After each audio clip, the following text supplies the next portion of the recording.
السلام عليكم أردنا الصوماليات ميل بوجوكتان كسر دواد عشرة تحناها أها أن أردنا الصوماليات صوب بندق جرني جارهان وبوجا إنجليش فورم 1 مركز تو أن فرصة هلنو بوج أيان قبلنا وأنا لما استرنا إن شاء الله مانتا وبيج كسرعشان إلا بعد بوجا إنجليش كا فورم 1 وحنقصو قد جرني rivers of the world webiyada adduunka ilaa aan ku imaano page-ka 92 paragraph-kiisa labaad the Juba and Shabelle rivers the Juba and Shabelle rivers waa webiyada Juba iyo Shabelle and their importance to Somalia webiyada Juba and Shabelle webiyada Juba and Shabelle dabcan wajada the Juba and Shabelle rivers webiyada Juba iyo Shabelle and their importance iyo muhiimadda ay u leeyihiin to Somalia casharkaas ku saabsan yahay the Juba and Shabelle rivers webiyada Shabelle iyo Juba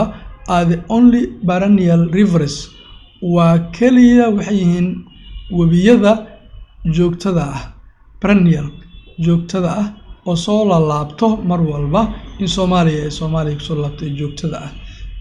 though inkastoo the huge part qaybta ugu weyn of their flow ee socodkooda originates oo ka soo askunmo ama oo ka yimaado from the neighboring country dalka dariska ah Ethiopia the two rivers labada webi sustain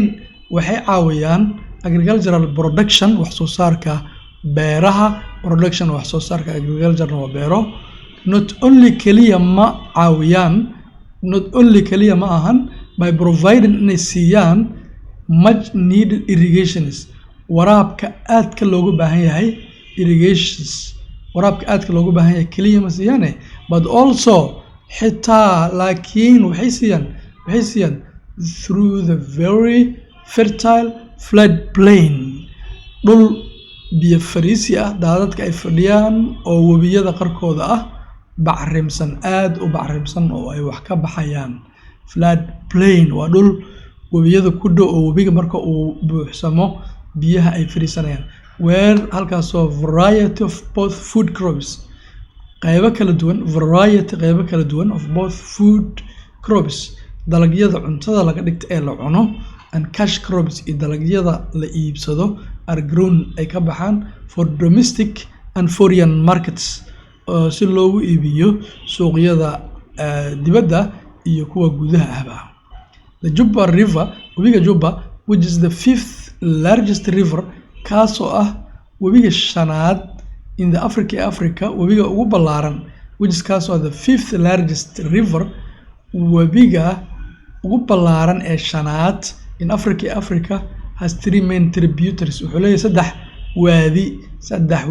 saddex tog ayuu leeyahay in its upper catchment qaybta biyo qabsiga sare in Ethiopia waa in its upper catchment area goobta sare ee biyo qabsiga ama biyaha ay fariistaan lagu hayo Ethiopia waxay yihiin togas waxay yihiin daawa webi daawo webi ganaale and webiga web okay saddexdaas u kala baxaan all of which mid walbaba flow wuxuu maraa southeastern ward qaybta koonfur bari the web and ganaale unite waxay ku kulmaan ay ku midoobaan to form inay sameeyaan the Juba river webiga Juba ay sameeyaan ayaga just north of Dolow waqooyiga Dolow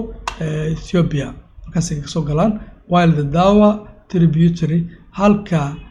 kanaalka ama toga daawo joins uu ku soo biiro uu isku xiro the Juba river webiga Juba uu kaga soo biiro at Dolow town magaalada Dolow just after the Somali-Ethiopia border waa xadka Somali-Ethiopia ay leeyihiin hadda ama xadbeenaadka meesha la yiraahdo the total length dhirirka guud of the Juba river webi Juba is 1808 kilometers wide with a catchment area wuxuu ku fadhiyaa dhul dhan about 210,010 kilometers square an average العلس of 186 cubic meter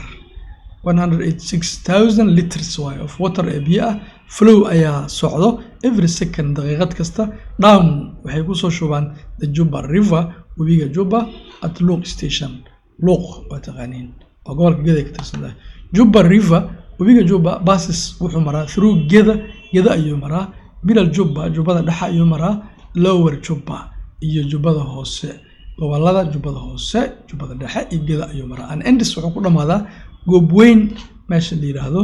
ayuu ku dhamaadaa the Shabelle River webiga Shabelle emerges wuxuu isaga kasoo ifbaxaa ka yimaadaa on eastern Ethiopia highlands buuraha Ethiopia bariga ah at an altitude joog sare of about 4,230 meters 4,260 meter above the sea level oo wuxuu ka sareeyaa badda heerka badda intaas wuxuu leeyahay two main tributaries isagana wuxuu leeyahay laba tog ayuu leeyahay ama laba waadi in the Ethiopia catchment meesha Ethiopia ay biyaha fariistaan the Fanfan and Shabelle markaas Fanfan iyo Shabelle waay the flows of the Fanfan tributary socodka ama qulqulka waadiga Fanfan ama toga Fanfan are intermittent waa mid aanan go'aynin waay and only joins wuxuu isku xiraa the Shabelle during high rainfall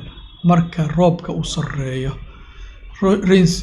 high rainfall seasons xilliyada roobka uu sareeyo waay marka seasons waa halkaas the river webiga waxa waay marka 2,526 kilometer long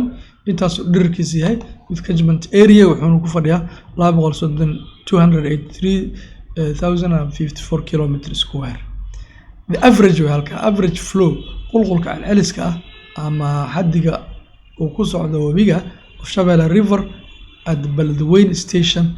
dhanka Beledweyne is 75 cubic meter 75,000 meters per second daqiiqadiiba the water flow biyaha waxay socdaan along the Juba and the Shabelle biyaha socdo Juba iyo Shabelle decreases way soo yaraadaan as they enter markay soo galaan flow downstream markay hoos u soo galaan waa soo yaraanayaan biyaha through Somalia markay soo galaan way soo yaraanayaan oo gudaha u soo galaan mainly waxa u badan biyaha sababta u yaraanayaan due to factors waxaa jira factors ayaa jiro oo sababaya inay biyahaasi ay yaraanayaan okay factors waxa kamid ah minimal contribution of tributaries malahan Soomaaliya kanaalo badan ama toog badan malahan from Somali catchment meel biyaha lagu haysto ay fadhiyaan ama qabta malahan into the flood plain oo waxay leedahay Soomaaliya waa flood plain waaye meel oo daadka ay marayaan waaye natural and man-made waxa kale jiro natural and man-made flood relief channels channelo dabiici ah ama kuwo waxa jiro oo bini'aadamka ay sameeyeen oo daadadka ay rabaan inay ugu baxsadaan waxa la man-made flood relief marka daadka uu dhaco dadka meelaha iska qodqodayaan sidoo kale waxa dhacaya river diversions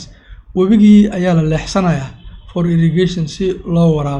waraabiyo marka way yaraanayaan markii webigii la leexsado si meel beer loogu waraabsado during both